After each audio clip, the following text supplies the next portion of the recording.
ನಾವೀಗ ಬಂದಿದ್ದೇವೆ ಬಳ್ಳಾರಿ ಕೋಟೆಯನ್ನು ನೋಡೋದಕ್ಕೆ. ಈ ಬಳ್ಳಾರಿ ಕೋಟೆಯ ವಿಶೇಷತೆ ಅಂದರೆ ಇದು ವಿಜಯನಗರದ ಅರಸರು ಆಳ್ವಿಕೆಯನ್ನು ನಡೆಸ್ತಾ ಇದ್ದಂತಹ ಕಾಲದಲ್ಲಿ ಕಟ್ಟಿರುವಂಥ ಒಂದು ಕೋಟೆ. ವಿಜಯನಗರದ ಅರಸರ ಒಂದು ಕೇಂದ್ರ ಹಂಪಿಯಾಗಿತ್ತು. ಹಂಪಿಯನ್ನು ಕೇಂದ್ರವಾಗಿ ಇಟ್ಕೊಂಡು ಆಳಿದ ಅವರು ಸುತ್ತಮುತ್ತಲಿನ ಹಲವಾರು ಭಾಗಗಳಲ್ಲಿ ಶತ್ರುಗಳ ಆಕ್ರಮಣವನ್ನು ಮಾಡದೇ ಇರಲಿ ಎಂಬಂತಹ ಉದ್ದೇಶಕ್ಕೋಸ್ಕರ ಇಲ್ಲಿ ಕೋಟೆಗಳನ್ನು ಕಟ್ಟಿದರು. ಅದರಲ್ಲಿ ಈ ಬಳ್ಳಾರಿಯ ಕೋಟೆ ಕೂಡ ಒಂದು ಪ್ರಮುಖವಾದದ್ದು. ವಿಜಯನಗರದ ಸಾಮಂತ ರಾಜನಾಗಿದ್ದಂಥ ಹಂಡೆ ಹನುಮಪ್ಪ ನಾಯಕ ಅಂತ ನಾವು ಬೇರೆ ಹಲವಾರು ಕಡೆಗಳಲ್ಲಿ ನೋಡ್ತೇವೆ. ಸ್ಥಳೀಯರ ಪ್ರಕಾರ ಹಂಡೆ ಹನುಮಪ್ಪ ನಾಯಕ ಈ ಒಂದು ಭಾಗವನ್ನು ಆಳ್ವಿಕೆ ನಡೆಸಿದ್ದ. ಅದರ ನಂತರದಲ್ಲಿ ಈ ಭಾಗದ ಮೇಲುಭಾಗದ ಕೋಟೆಯನ್ನು, ಇಲ್ಲಿ ಕೆಳಭಾಗದ ಕೋಟೆ ಮತ್ತು ಮೇಲ್ಭಾಗದ ಕೋಟೆ ಅಂತ ಹೇಳ್ಬೋದು, ಮೇಲ್ಭಾಗದ ಕೋಟೆಯನ್ನು ಟಿಪ್ಪು ಸುಲ್ತಾನ್ನ ಕಾಲದಲ್ಲಿ ಕಟ್ಟಿದರು. ಹೈದರ್ ಅಲಿ ಆಳ್ವಿಕೆಯನ್ನು ನಡೆಸ್ತಾ ಇದ್ದಂತಹ ಸಂದರ್ಭದಲ್ಲಿ ಈ ಭಾಗದಲ್ಲಿ ಫ್ರೆಂಚರ ಒಬ್ಬ ಸೇನಾನಿಯಿಂದ ಈ ಒಂದು ಭಾಗದ ಕೋಟೆಯನ್ನು ನಿರ್ಮಾಣ ಮಾಡಲಿಕ್ಕೆ ಹೇಳಿದಂತೆ. ಈ ಕೋಟೆಯ ಭಾಗದಲ್ಲಿ ಹೈದರ್ ಅಲಿ ಆ ಫ್ರೆಂಚರ ಸೇನಾನಿ ಸರಿಯಾಗಿ ನಿರ್ಮಾಣವನ್ನು ಮಾಡಲಿಲ್ಲ ಎಂಬಂಥ ಕಾರಣಕ್ಕೋಸ್ಕರವಾಗಿ ಆತನನ್ನು ಇಲ್ಲಿ ಗಲ್ಲಿಗೇರಿಸುವಂಥದ್ದು ಕೂಡ ಉದಾಹರಣೆಗಳಿದ್ದಾವೆ. ಜೊತೆಯಲ್ಲಿ ಟಿಪ್ಪು ಸುಲ್ತಾನ್ ಕೂಡ ಇದರ ಮೇಲ್ಭಾಗದ ಕೋಟೆಯ ಭಾಗಗಳಲ್ಲಿ ಕೆಲವೊಂದಿಷ್ಟು ಪ್ರದೇಶಗಳನ್ನು ಕಟ್ಟಿಸಿದ್ದಾನೆ. ಇದೆಲ್ಲ ಭಾಗಗಳು ನಂತರಕ್ಕೆ ಬ್ರಿಟಿಷರ ಆಳ್ವಿಕೆ ಕಾಲದಲ್ಲಿ ಅವರು ವಶ ಕೂಡ ಆಯಿತು. ಹಾಗಾಗಿ ಐತಿಹಾಸಿಕವಾಗಿ ಬಹಳ ಪ್ರಮುಖವಾದಂಥದ್ದು. ಅಷ್ಟೇ ಅಲ್ಲದೆ ಪ್ರಾಗೈತಿಹಾಸಿಕ ಕಾಲದಲ್ಲಿ ನವಶಿಲಾಯುಗದ ಕಾಲದಲ್ಲಿನ ಹಲವಾರು ಕೊಡಲಿಗಳು ಮುಂತಾದ ಹಲವಾರು ವಸ್ತುಗಳು ಕೂಡ ಈ ಭಾಗದಲ್ಲಿ ಸಿಕ್ಕಿದ್ದಾವೆ. ಸುಮಾರು 5.5 ಕಿಲೋಮೀಟರ್ಗಳಷ್ಟು ವ್ಯಾಸಗಳನ್ನು ಹೊಂದಿರುವಂತಹ ಒಂದು ದೊಡ್ಡ ಬಂಡೆಗಲ್ಲುಗಳನ್ನು ಹೊಂದಿರುವಂತಹ ಒಂದು ಗುಡ್ಡ ಇದು. ಅದನ್ನು ನೋಡೋದಕ್ಕೆ ನಾವು ಹೋಗೋಣ. 450 ಮೆಟ್ಲುಗಳಿವೆ. ಈಗ ಇಷ್ಟು ಮೆಟ್ಲು ಹತ್ಕೊಂಡು ಹೋಗ್ಬೇಕು ನಾವು. ನೀವು ಬನ್ನಿ ನಮ್ಮ ಜೊತೆ. ಈಗ ನಾವು ಹತ್ಕೊಂಡು ಹೋಗ್ತಾ ಇರೋದು ಕೆಳಗಿನ ಕೋಟೆಯ ಭಾಗ ಅಂತ ಕರೀತಾರೆ. ಕೆಳಗಿನ ಕೋಟೆಯ ಭಾಗದಿಂದ ಮೆಟ್ಟಿಲುಗಳನ್ನು ಏರ್ತಾ ಮೇಲ್ಗಡೆ ಹೋಗುವಾಗ ಕಟ್ಟಿಸಿರುವಂಥ ವಿಜಯನಗರ ಕಾಲದಲ್ಲಿ ಕಟ್ಟಿಸಿರುವಂತಹ ಈ ಒಂದು ಕೋಟೆಯ ಕೆಲವೊಂದು ಗೋಡೆಗಳೆಲ್ಲ ಕಾಣ್ತವೆ. ಬಳ್ಳಾರಿ ಕೋಟೆಯ ಮೆಟ್ಟಿಲುಗಳನ್ನು ಹತ್ತಿ ಹೋಗ್ತಾ ಇದ್ದೇವೆ. ಅಲ್ಲಲ್ಲಿ ಗ್ರಾನೈಟ್ ಕಲ್ಲುಗಳನ್ನು ಬಳಸಿ ಸಣ್ಣ ಸಣ್ಣ ಗೋಡೆಗಳನ್ನು ನಿರ್ಮಾಣ ಮಾಡಿದ್ದಾರೆ. ನೋಡಿ, ನಮ್ಮ ಹಿಂದ್ಗಡೆ ಎಲ್ಲ ಕಾಣ್ತಾ ಇದೆ ಅವುಗಳು. ತುಂಬಾ ಚೆನ್ನಾಗಿದೆ. ಇಲ್ಲಿ ತುಂಬಾ ಗಾಳಿಗಳು ಬರ್ತವೆ. ನೋಡಿ, ಕೋಟೆಯ ದ್ವಾರ ಎಷ್ಟು ಚೆನ್ನಾಗಿದೆ. ಇದು ಸುತ್ತಮುತ್ತಲು ದೊಡ್ಡ ದೊಡ್ಡ ಕಲ್ಲುಗಳಿವೆ. ಕಲ್ಲುಗಳು ಚಂದ ಕಾಣಿಸುತ್ತವೆ. ಇಲ್ಲಿರುವಂಥವುಗಳೆಲ್ಲ ದೊಡ್ಡ ದೊಡ್ಡ ಗ್ರಾನೈಟ್ ಬಂಡೆ ಕಲ್ಲುಗಳೇ ಆಗಿದ್ದಾವೆ. ತುಂಬ ದೊಡ್ಡದಾಗಿದೆ. ಅವುಗಳನ್ನು ನೋಡೋದು ಕೂಡ ತುಂಬ ಸೊಗಸು. ಚಾರಣ ಪ್ರಿಯರಿಗಂತೂ ಈ ಒಂದು ಕೋಟೆ ತುಂಬ ಸೊಗಸಾಗಿದೆ. ಯಾಕೆಂದರೆ ಬಂಡೆಗಲ್ಲುಗಳ ನಡುವೆ ಎಲ್ಲ ಹತ್ಕೊಂಡು ಹೋಗ್ತಾ ಇರಬೇಕು. ಇಲ್ಲಿ ಶತ್ರುಗಳು ಮೇಲೇರಲಿಕ್ಕೆ ಸಾಧ್ಯ ಆಗದೇ ಇರುವ ಹಾಗೆ ಕೋಟೆ ಗೋಡೆಗಳನ್ನು ಅಲ್ಲಲ್ಲಿ ಕಟ್ಟಿದ್ದಾರೆ. ಕೋಟೆ ಹತ್ತಿ ಹೋಗ್ತಿದ್ದೇವೆ. ಮತ್ತೆ ಮುಂದೆ ಹೋಗೋಣ. ಕೋಟೆಯನ್ನು ಹತ್ತೋದು ಒಂದು ಸಾಹಸಮಯವಾದ ಕಾರ್ಯ. ಸಾಹಸವನ್ನು ಇಷ್ಟಪಡೋರಿಗೆ ಖಂಡಿತವಾಗಿ ಕೂಡ ಬಳ್ಳಾರಿ ಕೋಟೆ ಒಂದು ಒಳ್ಳೆಯ ಅವಕಾಶ. ಹೋಗುವಾಗ ಮಧ್ಯೆ ನಮಗೆ ತುಂಬ ಸುಸ್ತಾಗೋದು ಕೂಡ ಹೌದು. ಜೊತೆಯಲ್ಲಿ ಇಲ್ಲಿ ನೋಡಿ, ಹಲವಾರು ಕಡೆ ಗುಹೆಗಳಿದ್ದಾವೆ.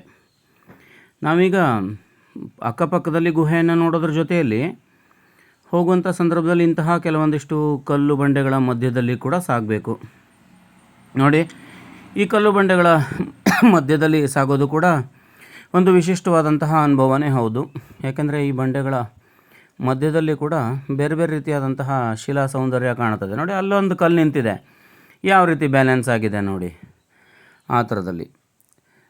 ಇಲ್ಲಿ ನೋಡಿ, ಈ ಭಾಗದಲ್ಲಿ ವಿಶಿಷ್ಟವಾದಂತಹ ಶಿಲೆಗಳಿದೆ. ಬೇರೆ ಬೇರೆ ವಿನ್ಯಾಸಗಳನ್ನು ನಾವು ಶಿಲೆಗಳಲ್ಲಿ ಕಾಣಬಹುದು. ಅಂತಹ ಬಂಡೆಗಳ ಒಂದು ಸಾಲಿದು.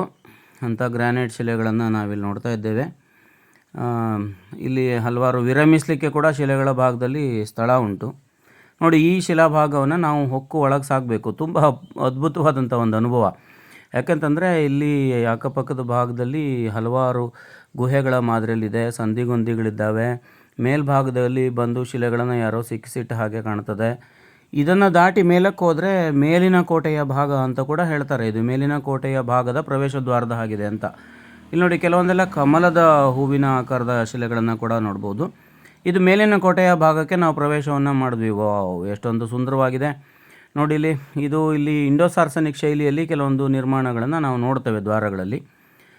ದ್ವಾರಗಳಷ್ಟೇ ಅಲ್ಲದೆ ಇಲ್ಲಿ ಏನಂತಂದರೆ ದ್ವಾರಗಳ ಪಕ್ಕದ ಭಾಗದಲ್ಲಿ ಕೂಡ ಕೆಲವೊಂದು ಡಿಸೈನ್ಗಳನ್ನು ಕೊರೆದಿದ್ದಾರೆ. ಜೊತೆಯಲ್ಲಿ ಇಲ್ಲಿ ಗೋಡೆಗಳ ಮೇಲೆ ಕೆಲವೊಂದು ಚಿತ್ರಗಳನ್ನು ಬಿಡಿಸಿದ್ದಾರೆ ನೋಡಿ. ಗೋಡೆಗಳ ಮೇಲೆ ನವಿಲಿನ ಚಿತ್ರ ಇತ್ಯಾದಿ ಎಲ್ಲವನ್ನು ಕೂಡ ನಾವು ನೋಡಲಿಕ್ಕೆ ಸಾಧ್ಯ ಆಗ್ತದೆ ಇಲ್ಲಿ. ಆದ್ದರಿಂದ ಈ ಒಂದು ಭಾಗದಲ್ಲಿ ಸ್ವಲ್ಪ ಪರ್ಷಿಯನ್ ವಾಸ್ತುಶಿಲ್ಪ ಶೈಲಿಯನ್ನು ನಾವು ನೋಡ್ಬೋದು. ಟಿಪ್ಪು ಸುಲ್ತಾನ್ನ ಕಾಲದಲ್ಲಿ ಇದು ನಿರ್ಮಾಣವಾಗಿದೆ ಅಂತ ಆಧಾರಗಳು ಸಿಗ್ತವೆ. ಒಂದು 16-17ನೇ ಶತಮಾನದ ಒಂದು ನಿರ್ಮಾಣ ಇದು. ನಾವು ಇಂಥ ಕೋಟೆಗಳನ್ನು ನೋಡೋದಕ್ಕೆ ಅಂತ ರಾಜಸ್ಥಾನ, ಅದೇ ರೀತಿ ಗುಜರಾತ್, ಬೇರೆ ಬೇರೆ ಭಾಗಕ್ಕೆಲ್ಲ ಹೋಗ್ತೇವೆ. ಆದರೆ ನಮ್ಮದೇ ಕರ್ನಾಟಕದ ಬಳ್ಳಾರಲ್ಲಿ ಇವಿದೆ ನೋಡಿ. ಇಲ್ಲಿ ಕೋಟೆ ಒಳಭಾಗಕ್ಕೆ ಹೋಗ್ತಾ ಇದ್ದಾಗೆ ಒಂದು ಗುಹೆ ಆಗಿರುವಂಥ ಪ್ರದೇಶ, ಇವಳೇನೋ ಹೀಗೆ ಮುಂದೆ ಹೋಗ್ತಾ ಇದ್ದಾಳೆ. ಈ ಥರದ ಭಾಗವನ್ನು ಇಲ್ಲಿ ಹೋಗಿ ಮುಂದುಗಡೆಗೆ ಹೋದರೆ ವಿಶಾಲವಾದಂತಹ ಪ್ರದೇಶ ಸಿಗ್ತದೆ. ಇಲ್ಲಿ ಬಂದು ಆರಾಮವಾಗಿ ಕುಳಿತುಕೊಳ್ಳಲಿಕ್ಕೆ ಕೂಡ ಸಾಧ್ಯ ಇದೆ. ಅಂತಹ ಹಲವಾರು ಸೈನಿಕರೆಲ್ಲ ಇರ್ತಾ ಇದ್ದಂಥ ಜಾಗ ಇದೆ. ಮೇಲಿನ ಕೋಟೆಯ ಮೇಲಿನ ಭಾಗಕ್ಕೆ ಬಂದ್ವಿ.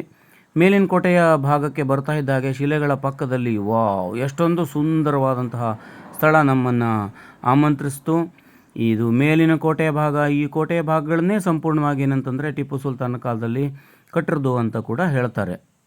ಈ ಮೇಲಿನ ಕೋಟೆ ಭಾಗದಲ್ಲೇ ಸೈನಿಕರೆಲ್ಲ ಉಳಿತಾ ಇದ್ದಂತಹ ಸ್ಥಳಗಳು. ಈ ಕೋಟೆ ಒಳಗಿನ ಭಾಗದಲ್ಲಿ ಕೂಡ ತುಂಬ ಆಕರ್ಷಕವಾದಂತಹ ಸ್ಥಳಗಳಿವೆ ಅಂತ ಹೇಳ್ತಾರೆ. ಅದನ್ನು ನಾವೀಗ ಮುಂದೆ ಹೋಗಿ ನೋಡಬೇಕು. ಆ ಭಾಗದಲ್ಲಿ ರಾಜ ರಾಣಿಯರು ಉಳಿತಾ ಇದ್ದಂತಹ ಸ್ಥಳ ಕೂಡ ಉಂಟು ಅಂತ ಹೇಳ್ತಾರೆ. ಸೈನಿಕರಿಗೆಲ್ಲ ವಸತಿ ಇರುವಂತಹ ಪ್ರದೇಶ ಕೂಡ ಇಲ್ಲೇ ಇದೆ.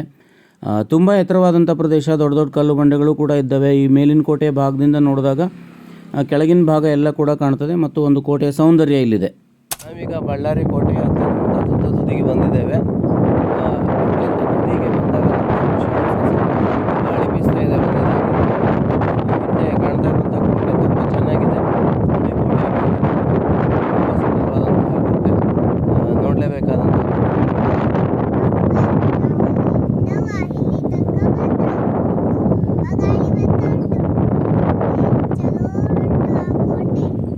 ತುಂಬ ವೇಗವಾಗಿ ಗಾಳಿ ಬೀಸ್ತಾ ಇದೆ ಈ ಭಾಗದಲ್ಲಿ. ಈ ಒಂದು ಮೇಲಿನ ಕೋಟೆಯ ಭಾಗವನ್ನು ಬಹಳ ಸೂಕ್ಷ್ಮವಾಗಿ ನಾವು ಅವಲೋಕಿಸಿದರೆ ಎಷ್ಟೊಂದು ಚೆನ್ನಾಗಿ ಕೋಟೆಗಳ ವಿನ್ಯಾಸದ ಒಂದು ಪರಿಣಿತಿಯನ್ನು ಪಡೆದಿದ್ರು ಅಂತ ಕೂಡ ಗೊತ್ತಾಗ್ತದೆ. ಕೋಟೆಯ ಭಾಗಗಳ ಒಳಭಾಗವನ್ನು ಪ್ರವೇಶಿಸುವಾಗ 2-3 ದ್ವಾರದ ಮಾದರಿಗಳು ನಮಗಿಲ್ಲಿ ದೊರಕ್ತವೆ. ಎಲ್ಲ ಕಮಾನಿನ ಆಕಾರದಲ್ಲಿದೆ.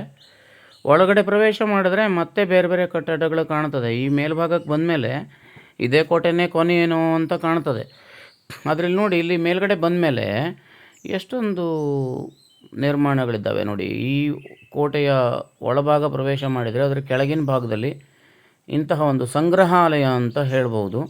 ಒಂದು ಕಡೆಯಿಂದ ನೋಡಿದ್ರೆ ಸಂಗ್ರಹಾಲಯದ ಹಾಗೆ ಕಾಣ್ತದೆ. ಅದರ ಸ್ಥಳೀಯರನ್ನು ವಿಚಾರಿಸಿದಾಗ ನಮ್ಗೆ ತಿಳಿದು ಬಂದಿದೆ ಅಂದರೆ ಇದೊಂದು ಕಾರಾಗೃಹವಾಗಿತ್ತು. ಕೈದಿಗಳನ್ನು ಹಿಡಿದು ತಗೊಂಡು ಬಂದು ಈ ಭಾಗದಲ್ಲಿ ಇಟ್ಟಿರ್ತಿದ್ರು ನೋಡಿ. ಇಲ್ಲಿ ಫಾಸಿ ಶಿಕ್ಷೆಯನ್ನು ಕೊಡ್ತಾ ಇದ್ದಂತಹ ಜಾಗ ಆಗಿತ್ತು ಅಂತ ಹೇಳ್ತಾರೆ. ಇಲ್ಲಿ ಕೈದಿಗಳನ್ನು ಕಟ್ಟಿ ಹಾಕಿ ಫಾಸಿ ಶಿಕ್ಷೆಯನ್ನು ಕೊಡ್ತಾಯಿದ್ರು ಅಂತ ಕೂಡ ಸ್ಥಳೀಯರು ಇಲ್ಲಿ ಹೇಳ್ತಾರೆ. ಆದ್ದರಿಂದ ಅಂತಹ ಒಂದು ಕೈದಿಗಳನ್ನು ಬಂಧಿಸಿಡುವಂಥ ಸ್ಥಳ ಕಾರಾಗೃಹ ಅಂತ ಹೇಳ್ಬೋದು ನಾವು ಇದನ್ನು. ಕಾರಾಗೃಹದ ಒಳಗಿನ ಭಾಗ ಇದು ನೋಡಿ, ಮತ್ತೊಂದು ಕಾರಾಗೃಹದ ಭಾಗ. ಇಲ್ಲಿ ಹೆಚ್ಚಿನ ಕೈದಿಗಳನ್ನು ಹಾಕೋ ಹಾಗಿದೆ. ಎಲ್ಲವೂ ಒಂದೇ ಆಕಾರದಲ್ಲಿಲ್ಲ, ಹೆಚ್ಚು ಕಡಿಮೆ ಬೇರೆ ಬೇರೆ ಆಕಾರದಲ್ಲಿದೆ. ಗೋಡೆಗಳನ್ನೆಲ್ಲ ತುಂಬ ಭದ್ರಪಡಿಸಿದ್ದಾರೆ. ಇದ್ರ ಒಳಭಾಗದಲ್ಲಿ ಕಂಬಗಳ ಒಂದು ನಿರ್ಮಾಣ ಇದೆ. ಇದರ ಮೇಲಿನಿಂದ ನೋಡಿದ್ರೆ ಏನೂ ನಮ್ಗೆ ಗೊತ್ತಾಗೋಲ್ಲ. ಮೇಲ್ಭಾಗದಿಂದ ಈ ರೀತಿ ಇಲ್ಲದು ಕಾಣ್ತದೆ. ಒಳಭಾಗಕ್ಕೆ ಹೋದರೆ ಅಂಥ ಕಾರಾಗೃಹವನ್ನು ನಿರ್ಮಾಣ ಮಾಡ್ಕೊಂಡಿದ್ದಾರೆ. ಶತ್ರುಗಳನ್ನು ಬಂದರೆ ಅವರನ್ನು ಹಿಡಿದು ತಂದು ಈ ಭಾಗದಲ್ಲಿ ಬಂಧಿಸಿರ್ತಿದ್ರು ಅಂತ ಗೊತ್ತಾಗ್ತದೆ. ಇದು ಕೋಟೆಯ ಅತ್ಯಂತ ಮೇಲ್ಭಾಗ ಅಂತ ಹೇಳ್ಬೋದು, ಟಾಪ್ ಮೋಸ್ಟ್ ಪ್ಲೇಸ್. ನಾವು ಬಂದಿರುವಂಥ ಸ್ಥಳ ಎಲ್ಲ ಇಲ್ಲಿಂದ ಕಾಣ್ತಾ ಬರ್ತದೆ. ಈ ಭಾಗದಿಂದ ಕೆಳಕ್ಕೆ ನೋಡಿದರೆ ಸ್ವಲ್ಪ ಹೆದರಿಕೆ ಆಗೋದು ಕೂಡ ಹೌದು. ಯಾಕೆಂತಂದರೆ ತುಂಬ ಡೀಪ್ ಇದೆ, ತುಂಬ ಕೆಳಭಾಗದಲ್ಲಿದೆ. ಎಲ್ಲ ಕಡೆಗೂ ಕೂಡ ಮತ್ತೆ ಗೋಡೆಗಳನ್ನು ಕಟ್ಟಿದ್ದಾರೆ. ಅಂತಹ ತುತ್ತ ತುದಿಗೆ ನಾವು ಬಂದಿದ್ದೇವೆ. ತುತ್ತ ತುದಿಗೆ ಬಂದ ಮೇಲೂ ಕೂಡ ಇನ್ನೊಂದು ಭಾಗಕ್ಕೆ ನೋಡಿ, ಈ ರೀತಿಯಾದಂಥ ಸನ್ನಿವೇಶಗಳು. ಕೋಟೆಯ ಇನ್ನೊಂದು ಪಕ್ಕ ಅಂತ ಇದನ್ನು ಕರೀತಾರೆ. ಆ ಇನ್ನೊಂದು ಪಕ್ಕದಲ್ಲಿ ಕೂಡ ಒಂದು ಸಣ್ಣದಾದಂಥ ನೀರಿನ ಕೊಳ ಕಾಣ್ತಾ ಇದೆ. ಜೊತೆಯಲ್ಲಿ ಹಲವಾರು ಕೋಟೆಗಳ ಗೋಡೆಗಳನ್ನು ಈ ಭಾಗದಲ್ಲಿ ಕೂಡ ನಿರ್ಮಾಣ ಮಾಡಿದ್ದಾರೆ. ಶತ್ರುಗಳು ಈ ಭಾಗದಿಂದ ಕೂಡ ಪ್ರವೇಶ ಮಾಡೋ ಹಾಗಿಲ್ಲ, ಅಂತಹ ರೀತಿಯಲ್ಲಿ ನಿರ್ಮಾಣಗಳನ್ನು ಮಾಡಿದ್ದಾರೆ. ಇದು ಈ ಒಂದು ಬಳ್ಳಾರಿ ಕೋಟೆಯ ಅತ್ಯಂತ ತುತ್ತ ತುದಿಯ ಪ್ರದೇಶ ಅಂತ ನಾವು ಹೇಳ್ಬೋದು. ಈ ಕೋಟೆಯ ಈ ಮೇಲ್ಭಾಗಕ್ಕೆ ಬಂದ ಮೇಲೆ ಇನ್ನೊಂದು ಕಡೆಗೆ ಕೂಡ ಹೋಗುವಂತಹ ದಾರಿ ಕೂಡ ಇಲ್ಲಿ ಕಾಣಿಸ್ತದೆ. ಸುಲಭವಾಗಿ ಆ ಭಾಗದಿಂದ ಹೋಗೋ ಹಾಗಿಲ್ಲ. ಕೋಟೆಯನ್ನು ಇನ್ನೊಂದು ಭಾಗದಿಂದ ಹತ್ತು ಬರೋದು ಕೂಡ ಸುಲಭವಾದಂತಹ ಮಾತಲ್ಲ. ಆದ್ದರಿಂದ ಚಾರಣವನ್ನು ಮಾಡುವವರು, ಸಾಹಸವನ್ನು ಮಾಡುವವರು ಖಂಡಿತ ಬಳ್ಳಾರಿ ಕೋಟೆಗೆ ಬರಲೇಬೇಕು. ಹಂಡೆ ಹನುಮಪ್ಪ ನಾಯ್ಕ ಇಲ್ಲಿ ಆಳ್ವಿಕೆ ನಡೆಸ್ತಿದ್ದ.